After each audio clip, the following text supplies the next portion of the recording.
Halo, kali ini kita akan bahas mengenai EDI. EDI adalah akronim daripada Electronic Data Interchange, merupakan metode untuk saling bertukar data bisnis atau transaksi secara elektronik melalui jaringan komputer.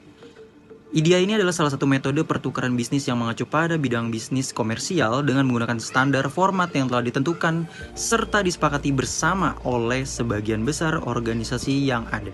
Kita kilas balik ke tahun 1964, ada seorang manajer American Hospital Supply Company yang menciptakan sistem untuk menangani masalah inventory atau penyimpanan. Waktu itu yang dipergunakan hanya berupa punch card atau kartu berlubang dengan metode one-to-one sedemikian rupa hingga akhirnya adanya pertukaran data elektronik yang ternyata meningkatkan keakuratan dan efisiensi. Dan inilah awal mula dan cikal bakal daripada adanya EDI. Nah, kemudian ada pun komponen dasar EDI. Yang pertama itu ada hub, merupakan pihak yang memberikan perintah. Lalu yang kedua adalah spoke, pihak yang menerima perintah. Lalu yang ketiga ada juga komputer sebagai electronic hardware atau perangkat keras elektronik.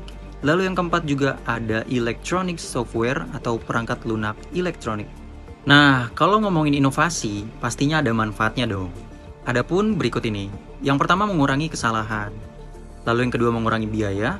Yang ketiga meningkatkan efisiensi operasional, yang keempat meningkatkan kemampuan bersaing, yang kelima meningkatkan hubungan dengan mitra dagang atau klien, dan yang terakhir meningkatkan pelayanan pelanggan tentunya.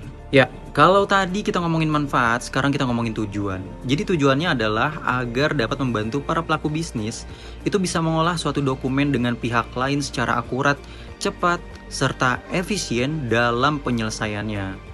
Jadi apabila proses tersebut dilaksanakan dengan sebaik mungkin, maka tentu akan terjalin komunikasi yang sangat baik antar sesama pelaku kegiatan bisnis, baik secara internal maupun eksternal. Kalau ngomongin data interchange, pasti ada jaringannya dong. Nah, di Indonesia sendiri ada sistem aplikasi ekspor. Di dalam sistem aplikasi pelayanan ekspor, ada yang namanya modul PIB dan PEB. Kalau modul PIB itu adalah modul yang diperlukan oleh importir dalam rangka menyiapkan dokumen pemberitahuan impor barang. Sedangkan modul PEB adalah modul yang diperlukan oleh eksportir dalam rangka menyiapkan dokumen pemberitahuan ekspor barang untuk nantinya dikirimkan ke bea dan cukai. Ya, kalau tadi modul PIB dan PEB, sekarang ada juga modul TPB. Merupakan modul yang diperlukan oleh pengusaha dalam kawasan berikat dalam rangka menyiapkan dokumen BC23 atau BC23 impor ke bea dan cukai yang nantinya juga akan menerima semua respon dari bea dan cukai. Lalu ada pun modul pengangkut. Nah, modul pengangkut ini diperlukan oleh shipping atau airlines dalam rangka menyiapkan dokumen rencana kedatangan sarana pengangkut atau yang biasa dikenal dengan RKSP atau jadwal kedatangan sarana pengangkut yang biasa dikenal juga dengan JKSP, dan manifest inward maupun outward untuk dikirimkan ke bea dan cukai. Lalu ada juga modul bank. Modul bank merupakan modul yang diperlukan oleh bank atau bank penerima pembayaran pajak dalam rangka impor maupun ekspor untuk membuat dokumen dan dikirimkan ke bea dan cukai.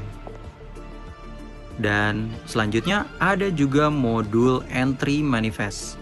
Merupakan modul yang digunakan oleh freight forwarder dalam rangka menyiapkan dokumen manifest baik inward maupun outward untuk kemudian nantinya diserahkan kepada shipping line untuk dilaporkan ke bea dan cukai. Itu saja yang bisa saya sampaikan. Terima kasih sudah menonton dan memperhatikan.